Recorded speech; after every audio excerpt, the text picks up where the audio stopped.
Saya mau ingatkan, saya termasuk Ustadz Jil yang senang sekali begitu sekarang ada dirjen pesantren. Iya. Nah, kenapa? Kita kalau bicara pesantren, pesantren ini di Indonesia sudah ada sebelum Indonesia lahir. Indonesia ini lahir tanggal 17 Agustus tahun 1945.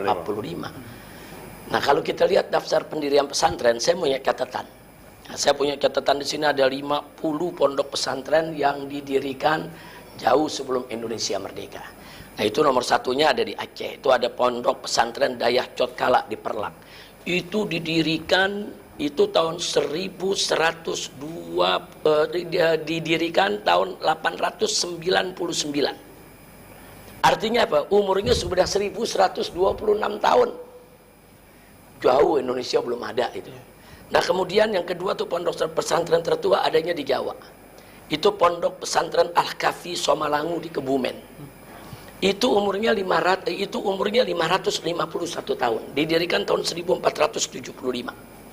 Kemudian masih ada lagi di Semarang pondok pesantren Luhur Dondong Semarang. Itu umurnya 417 tahun. Terus masih ada lagi pondok pesantren Nashatul Tulab di Sampang Madura. Umurnya 324 tahun. Jadi artinya di sini kalau kita lihat terus masih ada lagi pondok pesantren Babakan Ciwaringin Cirebon. Itu usianya sudah 321 tahun. Kemudian yang berikutnya lagi ada pondok pesantren Mojosari Nganduk, itu yang didirikan oleh Kiai Haji Ali Imran asal Bojonegoro, itu 316 tahun. Masih ada lagi pondok pesantren Cangaan Bangil, umurnya 316 tahun. Nah, terus masih ada lagi pondok yang sangat terkenal sekarang, pondok pesantren Sidagiri. Nah, Sidagiri itu umurnya sudah 281 tahun dari sejak berdiri. Tapi dari perintisannya dia usianya sudah 308 tahun. Di Cirebon ada pondok pesantren Buntet, umurnya 276 tahun. Ini kalau saya mau bacain banyak sekali. Artinya pesantren itu sudah ada jauh sebelum Republik ini lahir. Satu, itu yang kita inginkan. Dan dulu banyak ulama-ulama kita di zaman penjajahan, baik itu penjajahan Portugis, penjajahan Belanda, penjajahan Jepang. Banyak ulama kita kalau siang hari mereka buka kitab buat santri. Malam hari mereka angkat bedil. Mereka serang itu pos-pos daripada penjajah. Nah, dan ini terjadi bahkan di tahun-tahun 30-40-an di Jakarta umpamanya ada Kiai Haji Nur Ali yang sekarang jadi pahlawan nasional. Begitu.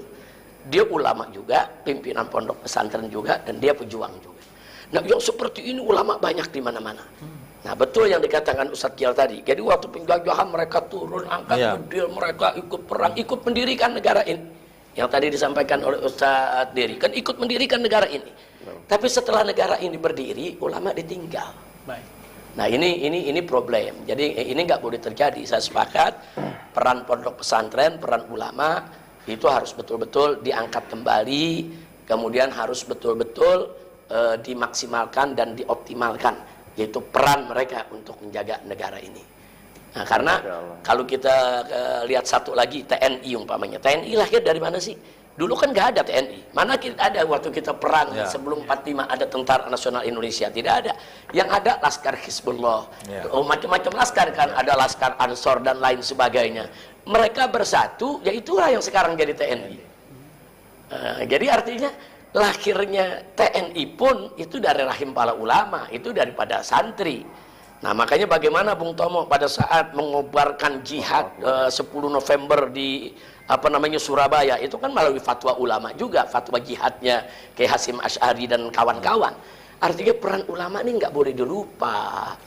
Ya, jangan begitu udah merdeka, udah menang, ulama dilupakan, bahkan dituduh-tuduh teroris, kan kurang ajar gitu. Artinya hari ini tuh posisinya juga tidak cukup mengasihkan, tidak istimewa posisinya. Artinya saat ini kan mulai ada perbaikan. Kayak tadi yang tadinya dirjen pesantren nggak ada, sekarang ada. Kemudian dulu kan lulusan pondok pesantren itu tidak ada akselerasi, ya kan? Kalau udah lulus pokoknya orang bilang masa depannya gurem. Tapi kan sekarang kan ada akselerasi, ada paket A, paket B, paket C, kemudian mereka bisa kuliah. Nah, sehingga banyak lulusan pondok pesantren sekarang juga yang punya titel sarjana. Nah, itu kan perbaikan yang harus kita apresiasi.